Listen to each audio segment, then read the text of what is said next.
Aliás, tem uma controvérsia aí nas redes sociais de um vídeo do Nicolas Ferreira respondendo sobre a área fiscal e falando sobre fiscalização, etc. Mas eu vi o plano de governo do Partido Missão, que foi apresentado ao Tribunal Superior Eleitoral, e vi ali uma proposta de economia de 1,1 trilhão, de 1 trilhão e 100 bilhões de reais. E eu me lembrei automaticamente da promessa do Paulo Guedes de economizar 1 trilhão de reais, e ao longo do governo de Jair Bolsonaro ele foi criticado várias vezes por não cumprir essa promessa. Quer dizer, em que o seu plano de economizar 1 trilhão e pouco, esse pouco que é muito, 100 bilhões de reais, difere do plano do Paulo Guedes? Porque é um plano. O Paulo Guedes nunca especificou qual o plano para fazer essa redução de gasto. Primeiro, ajuste fiscal é só na área da despesa. Nós podemos fazer um ajuste fiscal pesado na área da despesa.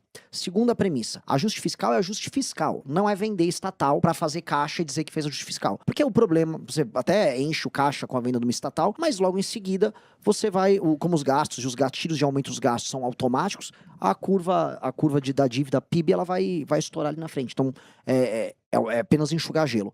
Nós propomos uma série de coisas que são, inclusive, todo mundo diz, polêmicas, são impopulares, mas que vão precisar ser feitas. Desindexação do aumento do BPC e da aposentadoria por via do aumento do salário mínimo, ou seja, no mundo inteiro não se faz assim. No mundo inteiro é um reajuste de acordo com a inflação, e se o presidente quiser, vou dar um reajuste real. Vou dar um reajuste real para os aposentados, tá? E aí depois ajusta de acordo com a inflação. No Brasil aumenta via salário mínimo. E as pessoas acham, mas isso é muito bom. O problema é que isso gera aumento da despesa, que gera aumento dos juros, que gera no fim do dia também impostos mais altos. Ou seja, você dá com uma mão e você tira do aposentado com a outra. É apenas enganação.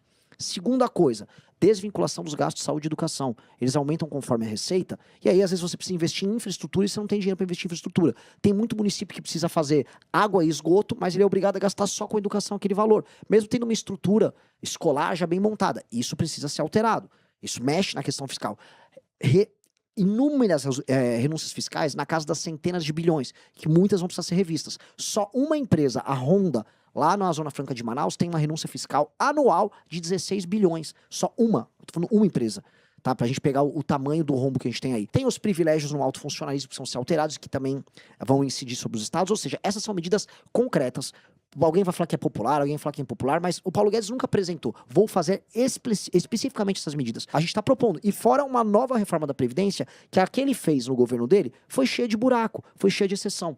Então nós vamos ter que rever essas exceções, porque aí a gente consegue aquele 1,1 tri nos primeiros anos, e em 10 anos, uma reforma dessas, ela busca uma economia na casa dos 3,3 trilhões de reais.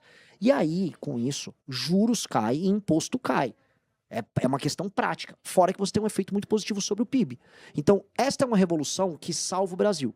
Esta é a mãe das reformas fiscais. O Nicolas não entendeu, até você fez um comentário muito bom.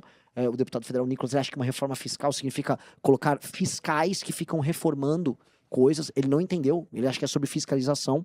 Mas a reforma fiscal é basicamente como a gente vai cuidar do nosso orçamento, da entrada e saída de recursos. E só um detalhe, um gancho dessa pergunta, em relação à desestatização, a proposta é privatizar estatais, quais estatais? Porque o Romeu Zema, ex-governador de Minas Gerais, pré-candidato do Partido Novo, ele tem uma promessa aí ampla de privatizações. O que o senhor acha disso? Ele deveria ter começado por Minas Gerais, quando foi governador, mas dito isso, eu não acredito que reforma fiscal e privatização são a mesma coisa. Você tem que fazer o ajuste nas suas contas. É como se fosse uma família que está em casa, a família está endividada, em vez de reduzir os gastos da família, ela começa a vender a televisão, começa a vender o carro, começa a vender... Não. Se a desestatização, privatização é necessária, é para melhor atender o consumidor num determinado setor. Correios é um exemplo óbvio do que eu privatizaria. Agora, é estratégico hoje vender a Petrobras? Eu jamais venderia a Petrobras por uma questão de caixa. E dois, vender hoje a Petrobras no mercado de petróleo mundial que está altamente em crise por conta de conflitos geopolíticos significa tornar o Brasil ainda mais vulnerável. E dois, é entregar uma empresa estatal brasileira para estatal chinesa ou para estatal saudita, Aramco. Ou seja, eu só estou estatizando para outro país. Não me parece hoje ser a melhor estratégia. A gente pode fazer outras estratégias que tornem o setor mais competitivo e o preço melhor. Inclusive, política de investimento em biocombustíveis, inclusive etanol de milho e soja e o próprio de cana, que já vem funcionando super bem. A gente está com grandes usinas aqui. Então, o Brasil pode e deve crescer nesses setores. Mas privatização é sobre melhorar o ambiente regulatório e melhorar o atendimento, não política fiscal. Porque isso, como eu disse, é o lance da família que está quebrada e começa a vender as coisas para poder sobreviver.